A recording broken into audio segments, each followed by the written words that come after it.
Hello, and welcome to today's episode of Where Work Meets Life on No Ego for Better Work and Lives with Cy Wakeman. In my 20 plus years in the field of organizational psychology, I've rarely come across a thought leader, influencer, and author that I've admired more. Her work on ego and no drama in the workplace is more relevant than it's been ever before.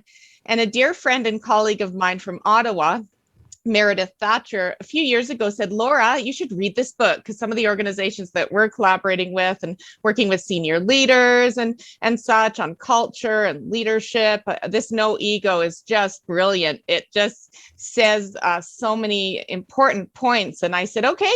And I read it and I loved it. And I think with all the challenges we're facing as a world, with the polarization around COVID and vaccines, etc., ego is at play more than ever right now. And there's so many toxic situations. There's so many beautiful situations in our world and in our work, but there's also so much drama, politics, toxicity that I think that this no ego concept is beautiful. And Cy Wakeman is a New York Times best-selling author and a global thought leader with clients that you might not have heard of: Facebook, Google, NASA, Universal, just little ones like that.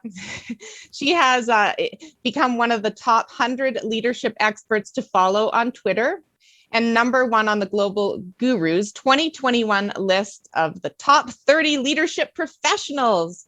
Her podcast has almost 40,000 downloads a month. So her No Ego podcast in 50 different countries. So I encourage you to tune in, to follow her on her various platforms. We'll share all of that in the show notes. And her latest new book is coming out in spring 2022. Life's Messy, Live Happy. What a great title, Cy. And this is available for pre-order on Amazon. So I am delighted to welcome you to the podcast, Cy. Thank you, Dr. Laura. Such a privilege to connect. And you are in Mexico right now. I'm in Mexico, my new home, sweet home. So you fully relocated from New York. I actually know from Omaha, Nebraska. Okay. I was a Midwesterner and have vacationed here for over 30 years, but just always felt called to the Baja. And I think as with all of us, COVID helped us see possibilities where we didn't see them before. So I took full advantage. Lovely. So my first question for you, Cy, is what has been your biggest aha moment that led you to become a drama researcher? Yeah, it's an interesting title. The first time I heard someone call me a drama researcher, I'm like, that's fascinating. I started out life as a social worker. So I know that you've got an org psych background. And I was doing direct client care. And most of the days, if you boil down what I did, I taught people how their mind works so they quit getting played by their ego. And I taught people how the world works, because most of us are in a huge argument with reality, wishing reality were different. And this argument will lose like 100% of the time. And when I was asked to be a leader, and I was also going through my master's program, I thought, good, I'm kind of tired of just teaching people how their mind works and how the world works. Little did I know that as a leader, that's pretty much what I would be doing still. So I started to teach my teams those things, and our results exceeded other people's results. And when I was asked how I would do this, I said, it's all about education and training and experiential and helping people self-reflect.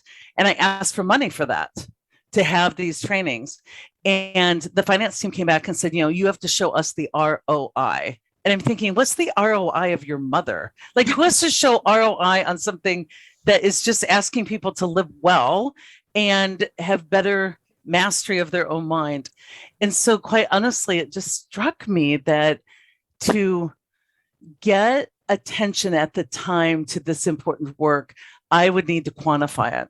And so I was in my master's program and I thought, what if I could quantify the amount of time, which equals, salaries and benefits, and the amount of time in the workplace the average person, not drama kings and queens, spend in drama, and show the waste, and then see if that speaks toward others. So long story short, I would sit in meetings where people would bring a big opportunity to save maybe 10 minutes per person a day. And the finance team would be like, that sounds amazing. And I found that the average person spends 2.5 hours a day in drama. And if we strengthen their ability to evolve and we strengthen and change leadership philosophy to be more modern, that we actually could recapture 816 hours per year per head count. And it seemed like an amazing opportunity to me, but I needed to put it in their language. That's amazing. And it's what really an aha moment to hear 2.5 hours a day. Do you think the pandemic has altered that to be more or less in any way? So it's interesting because people tend to attribute their drama to external circumstances. And I know that it is not your reality, it's the story you create about your reality. And so a lot of people expect if I didn't have to deal with colleagues, I didn't have to deal with, other departments. And I, was lucky enough to be able to work from home, drama would decrease. And we just have finalized some work. And for a few groups of people, drama decreased.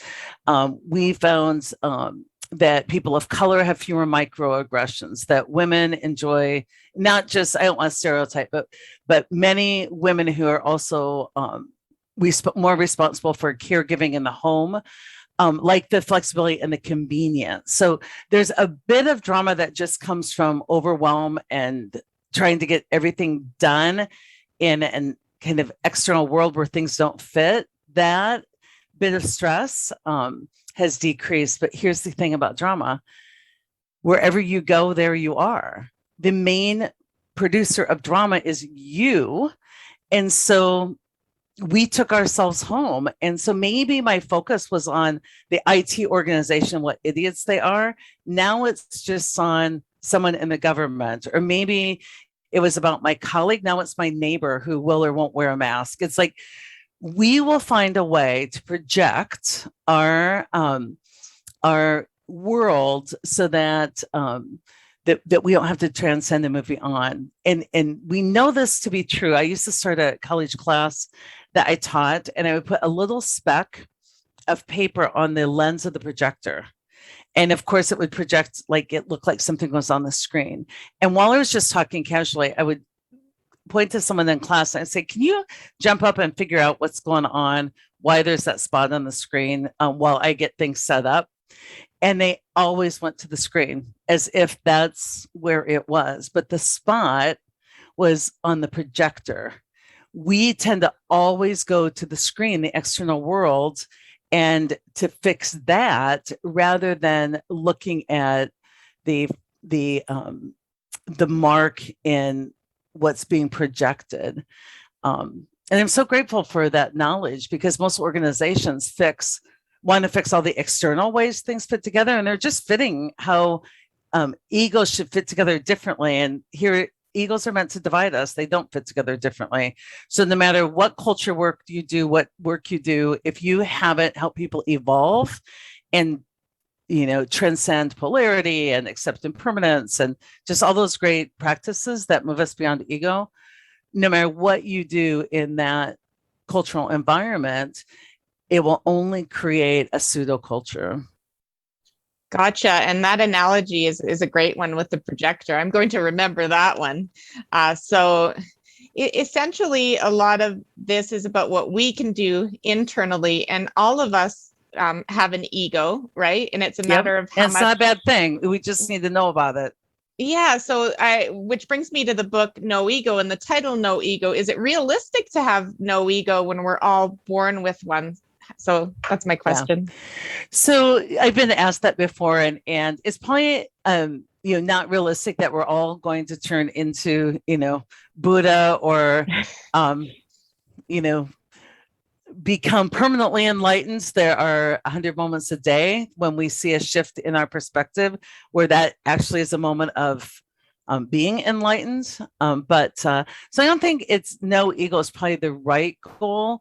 But I would tell you, I work in my own organization that's pretty close to, we have egos, so it's not ego free, but we are no ego in that we work diligently to notice and acknowledge and bypass our ego so that we can use all of our intelligence instead of the most primitive part of our brain as we walk through the day.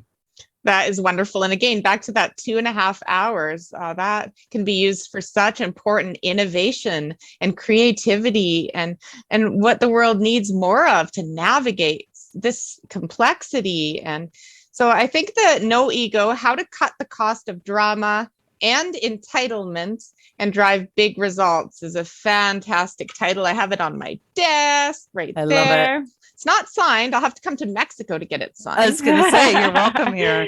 But again, I'm delighted by this book. Now, who do you think should read this book, and who is your next book for? So this book I really meant for leaders and emerging leaders and HR, people that support some traditional leadership philosophy, because what I really do is show not only just how much time and we spend in drama, which is emotional waste, is that the way we address waste in the workplace is through a better process. And the way we need to address emotional waste is through a better mental process. And here's the challenge. Once I identified the sources of ego, right? And there's 5 main sources of ego. I looked at traditional leadership programs and asked myself, do they fuel drama or do they diffuse drama? Like, do they even have a chance of working? And what I found in many cases is that our leadership practices that we're promoting fuel drama, and we need to modernize those. We really need to update those. So I really challenge things like, we've taught change management for years, like change is hard. What we found in our research is only hard for the unready. And our current approach ensures that more people will be unready more often. And so it just gives people great techniques, one, to think about these topics differently, and then tons of good processes, mental and organizational. I don't just point out the problem. I say, and here it could be a different way. Exactly. And full of stories, examples, cases. So a really great book. And your next book, tell us who that is meant for. Yeah. So over my whole career, I've been asked, like, Cy, you seem to not just teach this stuff, but in your own life, you live it. Like, people who hear my stories know that my life's been messy, and I'm able to live in a state of contentment or happiness. And so my book's called Life's Messy, Live Happy. It's not be happy, it's live happy, because it's all about how we live that determines our level of contentment. And this has lots of personal stories. It's a very, it's a personal book, but it talks about our human condition. And as I've learned to these very important illusions that I've been under and how to move through those. And I really think people will relate at any level as leaders or employees, but mostly just as humans. It's really a book to help humans understand everything from gratitude to how the need to be chosen gets us pursuing things that even we don't want, because we never ask ourselves. Yeah, we're jumping through other people's hoops or hurdles. So there's so many external pressures, and being a high achiever, which you and I are, right? And many people are in our networks. It's all about the next success versus living in the present. Yeah, and there's a lot of people that overfunction that I work with, and they're like, I make things happen, and I've accomplished all I've wanted, and I'm like, awesome, you got half of life right, you mastery. What you haven't spent enough time in perhaps is mystery, and allowing yourself to be undone. And allowing isn't passive, it's active. It's an active part of bless the falling apart. And so many people want to have impact in the world, And I help people understand that you have to be willing to be impacted by the world and evolved by the world as much as you have, as much as you desire impact. So in the book, I talk about overfunctioning, overgiving. Help that wasn't requested is not help, it's control. There's just so many ways that we are rewarded in our world for very dysfunctional behavior. And then we wonder why our lives aren't as satisfying as we hoped. No kidding, and well put. So what's one strategy, and I know you have many, many, many, but one that you've used successfully in a workplace to combat ego in the leadership, okay, either the executive leadership or senior leadership, for example, that made a real difference? So first of all, even if someone is a leader, we really focus on them understanding their own mind and stop believing everything they think. So a lot of the techniques in the beginning are the same. On one leadership practice, we've really, it's just a quick example, is when I first became a leader, people were like, keep an open door and be totally approachable. And to me, that sounded boundaryless coming from kind of a therapy background. And I'm like, what? Like, that doesn't seem like the most efficient way to just let people in emotional states commission your time. Like when I had clients, if I let them determine they needed an hour with me every time they felt emotionally distraught, like I would be working 24/7 and they would determine my schedule. So I tried to keep an open door, and I found out my open door was a portal for drama. The average, hey, do you have a minute meeting, lasted 45 minutes in length. The typical conversation was venting, tattling, scorekeeping, hearsay, talking about things that never happened, being in the not now, talking about the future that won't happen that way. And the typical conclusion was, please don't do anything. I just wanted you to know. So it was like, they wanted me to keep their secrets, take no action. I'm thinking, it just blew my mind. And then I realized that what people were bringing in was unprocessed work, and self-reflection is the ultimate drama diffuser. So I just modernized it. I gave them a template called an S-bar that led their self-reflection. It's a tool. Tools get us out beyond our ego. They get us conscious and intentional because we're working visually. And I said, if you want a minute, awesome. I will ask you, do you have an S-bar? People to think through, what is the situation? What is the relevant background? What have I done for analysis and assessment? And then how can I be mentally flexible? What are some different recommendations, plural? And then when they brought it in, we've got something very concrete to coach on. But when it's just left in your head and you're trying to coach, people just skim through. They're like, well, what about this? And like, well, I got to take you back 5 years. It's like we're just skimming. Most of our leadership conversations are skimming because we haven't put anything on paper. Like Byron Katie says, put it on paper. All war, all conflict, all stress belongs on paper. And so that's my way of doing that in the workplace. And adding these tiny daily disciplines is so important, because leaders tell me I'm exhausted from the conversations we're having. And when you're in an exhausting conversation, David White talks a lot about this, the poet, you need to end the conversation you're in, just end it and start a new one. And that's what we're not doing enough right now in leadership, is we are involved in conversations that have been happening for 30 years. They're exhausting. We're not making progress. We need to stop and start a better conversation. Wow, we sure do. And Byron Katie, the Loving What Is book, I have that on my shelf. Really admire that. And yeah, I can see a lot of your ideas and strategies really resonating for all of us, not just leaders, not just formal leaders. And I really admire what you're doing to make it practical. And the paper idea, yes, write it down, come with, thought and solutions, not just emotion. There's so much that's emotionally driven, isn't there? It really is. And we believe that our emotions, well, first of all, our true emotions have profound, wonderful, incredible information for us. Most of the emotions we're experiencing that we think are our true feelings are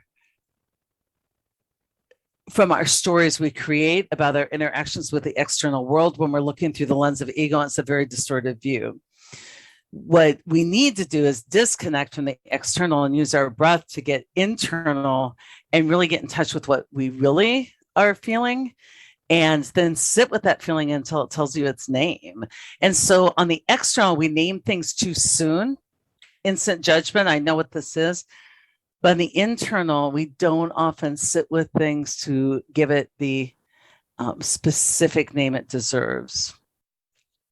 Beautiful. And hopefully with this rise of the hybrid workplace, which is one of my specialty areas, I'm really hoping that having, some of your days flex where you're working from home allows more cushions of time for reflection, for meditation, for journaling, for going for a walk in the middle of the day. Through the pure remote context of the pandemic, we saw that people weren't doing that. They were at their computers on Zoom constantly. But Cy, do you think that people will start opening up a bit of time to practice more of these wellness and reflection activities, or do you fear that it's going to continue being go, go, go, regardless of where you're working from? Yeah.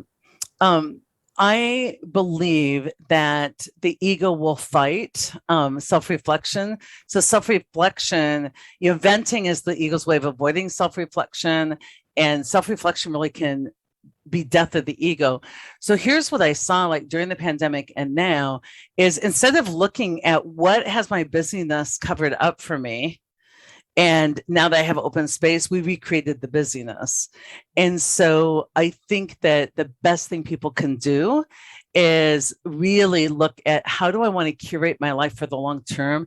And what are the habits and dedications, not just when I have time, that I will commit to? Because we defer our happiness. We're like, well, I'll be happy when work is done, or I'll be, I'm going to work really hard and then retire. And that is the ego's kind of, the ego's work. It's the fool's journey, right? Instead of really having habit. I was so happy when I actually got stuck in Mexico for 3 months, total solitude by myself. In the beginning, no internet, like off the grid, and the airports weren't open. And I thought, I can go through this as a prisoner or as a monk. Same 3 months. And I chose to go through as a prisoner. And I said, so often I'm like, this is why I practice. This is why, because it revealed my relationship with solitude, and the pandemic revealed for me my relationship with uncertainty. And I'm glad to report it was a pretty good relationship, because I'd had some of these habits and dedications in place. I think the pandemic has revealed to many of us the actual state of our well-being mentally, our brain health. And my hope is that with that revelation, that people get very intentional about what they want to curate in their own lives, because it's not about anything outside of you. It is about your habits and dedications. Absolutely. It's what you do on a daily and weekly basis, I always say. So when it comes to children is my next question. What do you wish children would be taught at an early age about ego and about this whole self-reflection piece? It's so funny because our culture is all about like, what do we need to teach kids? And I'm like, their natural state is innovation and collaboration and play. And that's what usually in adults, it's like, I'm having to undo more than do.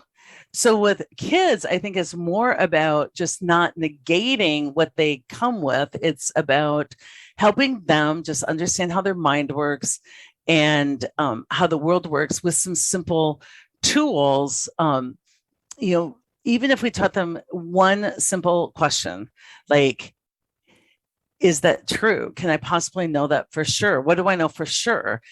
And in that way, let them understand that they are not the thinker. They're the ones being thought, and that they're the observer of their thinking. And I think whenever someone's stressed, if we could just ask them, like, is it true? Can you absolutely know it to be true? What do you know for sure?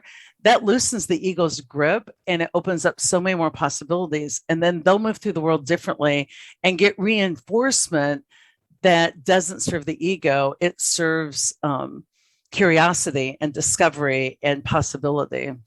Beautiful. Well put. And your other question I think it's how can this situation turn to great, or how can it become if great? you were great right now, what would great look like? Because Yeah. a lot of us justify our toggling down in our human behavior because of what's happening externally.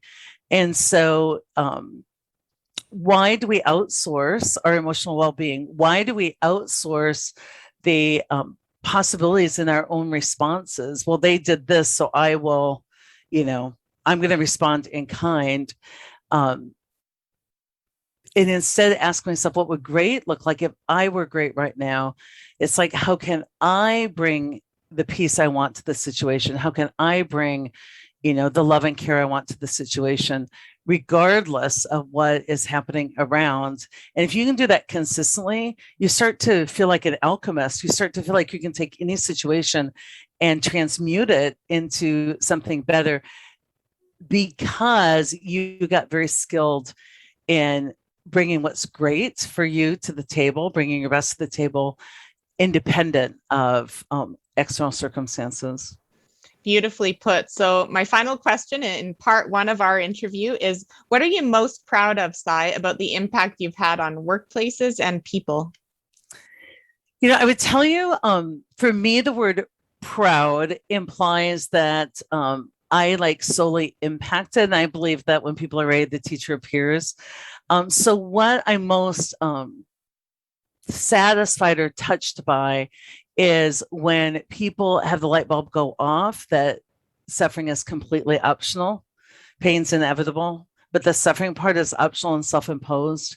And they realize what they're adding to their reality, which is really the source of their stress, and the freedom. When I watch them go, I could be free. It's so joyful for me. And I love that my work and so many other people's work is helping people do that at work, at home, and at home. Wonderful. So thank you so much, Cy. This has been a great conversation. I think you've shared so much that applies to organizations, leadership, and people's lives in general. And I think you've got a lot of people excited about Life's Messy, Live Happy coming out in spring 2022, as well as No Ego, which is still very, very relevant, even more than ever right now. So thank you so much for your time. And I look forward to our part two conversation, Cy. Thank you. It's been great. Thank you so much for joining us today on Where Work Meets Life. I'm passionate about sharing insights from experts around the world on topics at the intersection of where work meets life. If you found this podcast useful, please share with others who may benefit and engage with us on social media. For more articles, information, and tips, sign up for my monthly newsletter at my website, drlaura.live. This podcast summary contains links to the psychology practice I've founded, Work Evolution, Canada Career Counseling, and Synthesis Psychology, as well as my current employer, Humans, a nationwide organizational psychology firm focusing on culture and performance. Stay well.